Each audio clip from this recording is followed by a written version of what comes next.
आइए पढ़ते हैं एक प्यारी सी कहानी। पाठ 13। पाठ का नाम शिष्टाचार की बातें। एक बार की बात है, शेखर नाम का लड़का अपने चाचा जी के साथ शहर गया। वहाँ उसके चाचा जी को अपने मित्र से मिलाना था। चाचा जी के मित्र के घर पहुंचते ही शेखर शैतानी करने लगा। सबसे पहले तो वह सोफे पर जूते पहने ही चढ़ गया।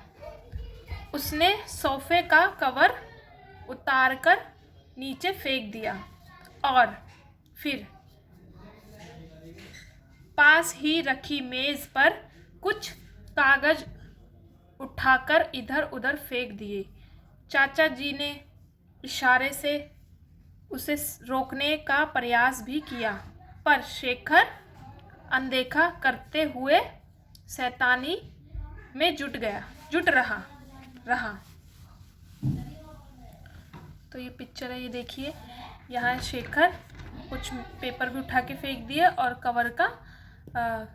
मेज़ का कवर भी उतार के फेंक दिया। तो चाचा जी इशारे से समझा भी रहे, पर वो अपने धुन में है, उसने सुना ही नहीं, देखा ही नहीं। तो आइए आगे की कहानी पढ़ते हैं। घर लौटने पर शेखर के चाचा जी ने उसे समझाया। शेखर, मेरे मित्र के घर तुमने तो मेरी बेइज्जती कर दी। यह बात सुनकर शेखर उदास हो गया। शेखर का उतरा चेहरा देखकर चाचा जी को दया आ गई।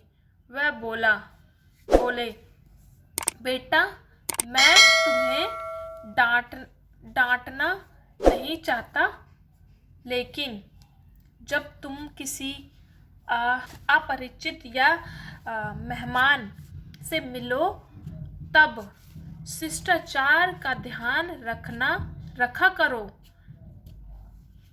नहीं तो सारे परिवार की बेइज्जती हो जाएगी।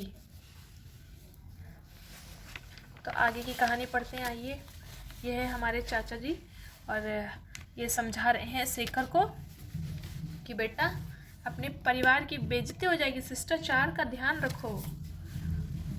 तो आइए आगे की कहानी पढ़ते हैं।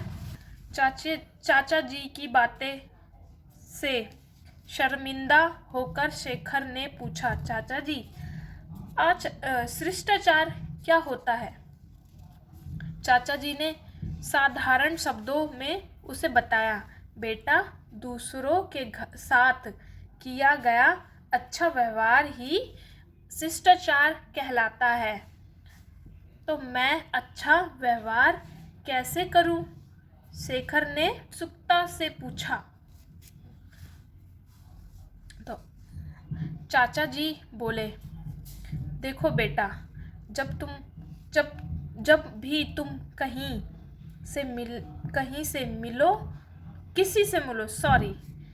किसी से मिलो तो उन्हें नमस्ते करना मत भूलो। कल तुमने मेरे मित्र को नमस्ते भी नहीं की, पर बिना कुछ कहे उसके घर से वापसी। आइए आगे की कहानी पढ़ते हैं। अगर तुम्हारे यहाँ अतिथि आए, अतिथि का मतलब होता है मेहमान आए, तो खुशी से मुस्कुराते हुए उनका स्वागत करो। स्वागत करो का मतलब जैसे कि अगर वो घर में आ रहे हैं तो आप उनका अच्छे से वेलकम करो। उन्हें उचित स्थान पर बैठाओ, यानी कि उचित मतलब अच्छी जगह या अच्छे स्थान मतलब जगह पर बैठाओ और उनका अच्छी तरह सेवा सत्कार करो।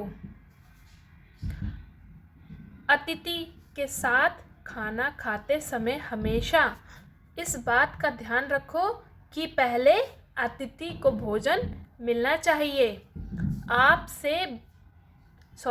बाद में तुम खाना खाओ। अतिथि से पहले भोजन कराना अशिष्टता के अंतर्गत आता है। जब भी तुम दूसरे के यहाँ जाओ तब पहले दरवाजे पर लगी घंटी बजाओ और घर के लोगों के दरवाज़ा बुलाने पर ही प्रवेश करो।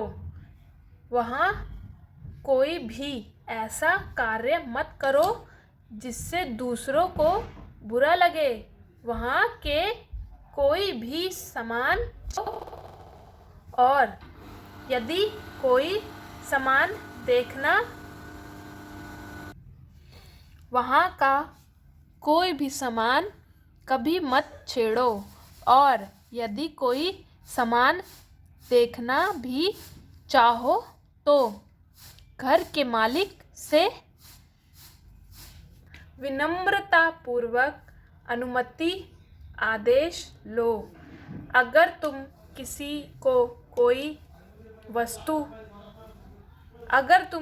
से कोई वस्तु लो तो उसे समय पर लौटाना कभी मत भूलो। समझ गए? हाँ चाचा जी, ये सारी बातें हमेशा ध्यान में रखूँगा। क्या शिष्टाचार से जुड़ी और भी बातें हैं? शेखर ने पूछा। चाचा जी बोले, हाँ, कुछ और भी ज़रूरी बातें होती हैं जिनका हमें ध्यान रखना चाहिए। जैसे कभी तुम्हें मंदिर, मस्जिद, गुरुद्वारे, गिरजाघर यदि धार्मिक स्थानों पर जाना पड़े तो वहाँ के नियमों का पालन करना चाहिए। सभी धार्मिक स्थानों के नियमों का पालन करना हम उन धर्मों के प्रति आदर व्यक्त करते हैं। हमेशा ध्यान रखो कि किसी की धार्मिक भावना को ठेस न पहुँचे। राष्ट्रीय पर्व के बारे में तुम जानते ही हो। इन पर्वों को मानने के अपने ही नियम होते हैं जिनका पालन करना अनिवार्य होता है। जब भी राष्ट्रीय गाना गाया जाए, सावधान की मुद्रा में खड़ा होना चाहिए। जो बच्चे शिष्टाचार के नियमों का पालन करते हैं वह शिष्ट कहलाते हैं। शिष्ट बच्चों से सभी प्यार करते हैं क्योंकि वह सभी को अच्छे लगते हैं। जी चाचा जी, अब मैं इन सभी बातों का ध्यान रखूँगा और एक श्रेष्ठ बच्चा बनकर दिखलाऊंगा। शेखर ने बहुत उत्साह से कहा। उनकी ऐसी बातें सुनकर चाचा जी बहुत खुश हुए और उन्होंने उसकी पीठ थपथपाते हुए शाबाशी दी। ओके बाय बच्चों, अगर वीडियो अच्छी लगी हो तो लाइक करें, सब्सक्राइब करें और वीडियो अच्छी लगी है तो कमेंट ज़रूर करें। कमेंट में बताएं कि वीडियो कैसी लगी।